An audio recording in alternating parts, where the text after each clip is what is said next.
तो ये हमारा चैप्टर जो कल हम स्टार्ट करेंगे क्या है, जीवों में श्वसन। जीवों में क्या है, श्वसन। Respiration in humans, Humans। यानी हम कैसे सांस लेते हैं। तो जो हम सांस लेते हैं कि पेड़ पौधे में पेड़ पौधे में और सूक्ष्म जीव भी होते हैं, वो भी सांस लेते हैं। यानी जो भी ग्रो करते हैं, ठीक है, या अपने समान जीव उत्पन्न करते हैं, वो सारे यानी जितने भी लिविंग थिंग्स हैं वो सभी क्या करते हैं, सांस लेते हैं। यानी सभी चीज में श्वसन की क्रिया होती है। तो एक यहाँ पे फिगर दिख रहा होगा, इससे बहुत इजीली हम लोग आसानी से समझ जाएंगे कि श्वसन कैसे होता है। ठीक है, कल हम समझे थे श्वसन क्या, सांस लेना, सांस रिलीज करना, ये श्वसन है। और फिर एक प्रोसेस क्या बता रहे, इसका लिख लेना। श्वसन एक ऐसी प्रक्रिया जिसमें जीव क्या करते हैं, अपनी कोशिकाओं से और पर्यावरण के बीच गैसों का आदान प्रदान करते हैं। इसको क्या बोलते हैं, श्वसन। यहाँ देखो सभी लोग देख रहे हैं जंतुओं में श्वसन कैसे होता है। सबसे पहले तो वातावरण, हम जब भी श्वसन की क्रिया करेंगे या सांस लेंगे तो हम आसपास के वातावरण को ही लेंगे। Yes ma'am.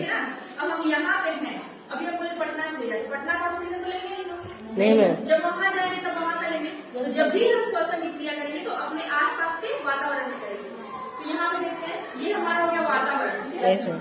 वातावरण में क्या है, स्वच्छ हवा में सांस लेना, यानी कि मान लो कि यहाँ पे जो भी हमारा एनवायरमेंट है वो क्या है, प्योर वायु है ना, यहाँ की जितनी भी वायु है वो स्वच्छ है।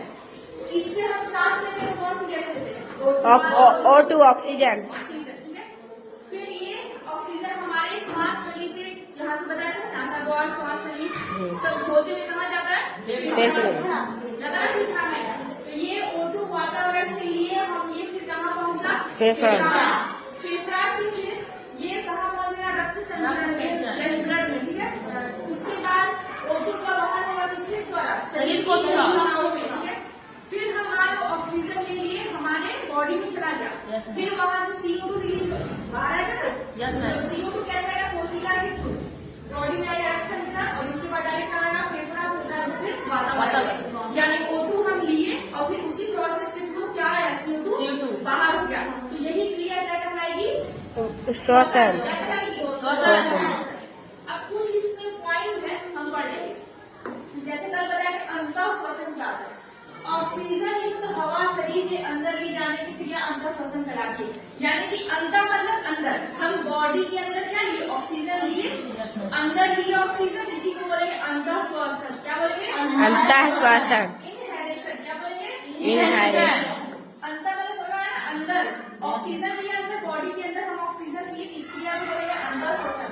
और ये क्या चीज का अपोजिट है, उच्छ्वसन। उच्छ्वसन क्या है, कार्बन डाइऑक्साइड बॉडी से बाहर निकाले वातावरण।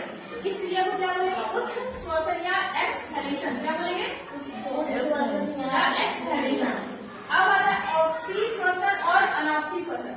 ऑक्सी श्वसन क्या होता है, ऑक्सी श्वसन वह होता है जो ऑक्सीजन के प्रेजेंस में होता है, ऑक्सीजन की उपस्थिति में होता है। जब ग्लूकोज का अपघटन, ग्लूकोज मतलब जो भी चीज हम भोज्य पदार्थ खाते हैं तो फिर वो किस रूप में टूटता है, और फिर हमारी बॉडी को क्या मिलता है, एनर्जी मिलता है। उस ग्लूकोज को तोड़ने के लिए किसकी जरूरत होती है, ऑक्सीजन की। जब ग्लूकोज का अपघटन, अपघटन में टूटना, ऑक्सीजन की उपस्थिति में हो, मतलब ऑक्सीजन प्रेजेंट हो, तो इस क्रिया को हम बोलेंगे ऑक्सी श्वसन। क्या बोलेंगे, एरोबिक रेस्पिरेशन। क्या बोलेंगे, एरोबिक रेस्पिरेशन। यानी कि जब भी ग्लूकोज का अपघटन ऑक्सीजन की उपस्थिति में होगा तो इस क्रिया को हम बोलेंगे ऑक्सी श्वसन। यहाँ पर इसका फॉर्मूला है, मतलब जो ये समझा है इसी को फॉर्मूले लिखते हैं। ग्लूकोज हमारी बॉडी में कब बना, ऑक्सीजन के प्रेजेंस में, तो ये क्या रिलीज करेगा, CO2 रिलीज करेगा, मतलब मुक्त करेगा हमारी बॉडी से बाहर, जल बनाएगा और ऊर्जा, कितनी ऊर्जा मिल रही है, 674 कैलोरी। ठीक है, एक इसी का, और ये कहाँ होता है, ये जंतुओं में होता है और उच्च वर्गीय पौधों में होता है। क्या, ऑक्सी श्वसन। और जंतु क्या होते हैं, जंतु हम लोग हो गए, और जंतु में क्या है, जानवर वगैरह हो गए, और उच्च वर्गीय पेड़ पौधों में होता है। ठीक है, कौन सा श्वसन, ऑक्सी श्वसन। ठीक है, इसी का जस्ट एक अपोजिट अनऑक्सी श्वसन। और अनऑक्सी मतलब समझ आ रहा है, यानी ऑक्सीजन की उपस्थिति नहीं होगी, यहाँ पे अब्सेंस होगा। ऑक्सीजन की अनुपस्थिति में ग्लूकोज का अपघटन, यानी कि पेड़ पौधे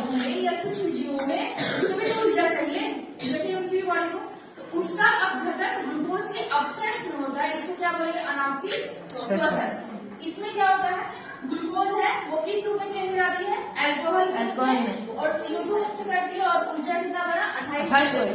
ये देखो सभी लोग बुक में ध्यान से देखेंगे, बुक में लिखा हुआ है कि जो अनॉक्सी श्वसन है या सूक्ष्म जीवों में होता है, उसमें सूक्ष्म जीव क्या होते हैं, जो इतने सूक्ष्म जीव है कि हम अपनी नग्न आंखों से नहीं देख सकते हैं। कैसे देखते हैं, माइक्रोस्कोप से। जैसे एंट, अमीबा, गोल कृमि, जीवाणु, बैक्टीरिया वगैरह हो गए, इसमें कौन सा श्वसन होता है, अनॉक्सी श्वसन। इसका एक और एग्जाम्पल है ईस्ट, उसका भी नाम है ईस्ट, इसका एग्जाम्पल है। ईस्ट जो होता है अनॉक्सी श्वसन की क्रिया करता है, यहाँ पर दिख है ना एल्कोहल बनता है, तो कौन सा ईस्ट जो बनाता है, कौन सा एल्कोहल बनाता है, इथाइल एल्कोहल। क्या बनाता है, इथाइल एल्कोहल। कौन बनाया, ईस्ट क्या है, सूक्ष्म जीव, और उसमें कौन सी श्वसन की क्रिया होगी, अनॉक्सी श्वसन। बताया कि अनॉक्सी श्वसन किसमें होता है, सूक्ष्म जीवों में होता है। सूक्ष्म जीव हमारा है ईस्ट, मान ले ईस्ट है सूक्ष्म जीव, उसमें कौन सी क्रिया होगी, अनॉक्सी श्वसन। और फिर वो कौन सा एल्कोहल बनाएगा, इथाइल एल्कोहल। क्या बनाएगा, इथाइल एल्कोहल। और ईस्ट का प्रयोग सबको पता है, पाव, रोटी, बिस्किट वगैरह बनाने में किया जाता है, यस मैम। ब्रेड वगैरह होता है। ऑक्सीजन की अनुपस्थिति में ग्लूकोज का अपघटन जो होता है एल्कोहल के रूप में हो जाता है, और इस प्रोसेस को हम बोलते हैं किण्वन। क्या बोलते हैं, किण्वन।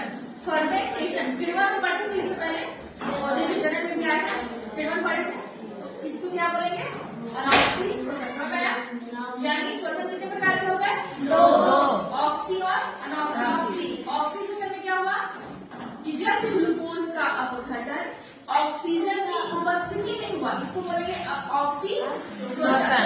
पीछे सभी को बोलेंगे ऑक्सी श्वसन।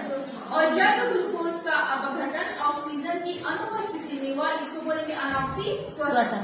ऑक्सी श्वसन किसमें होता है, जंतुओं में होता है, और सूक्ष्म और उच्च वर्गीय पौधों में होता है। अनॉक्सी श्वसन सूक्ष्म जीवों में होता है। एक एग्जाम्पल एंट, अमीबा हो गया, कृमि हो गया, बैक्टीरिया हो गया, ईस्ट हो गया, ये सब में क्या होगा, अनॉक्सी श्वसन। समझ आ गया सबको, और ये क्लियर हो गया। अंतर श्वसन कुछ होता है, अंतर मतलब सांस बॉडी के अंदर ही, इसको अंतर श्वसन, बॉडी के बाहर रिलीज की उसको एक्सहेलेशन, कुछ वसन। इसमें कोई दिक्कत नहीं मैम। नहीं मैम।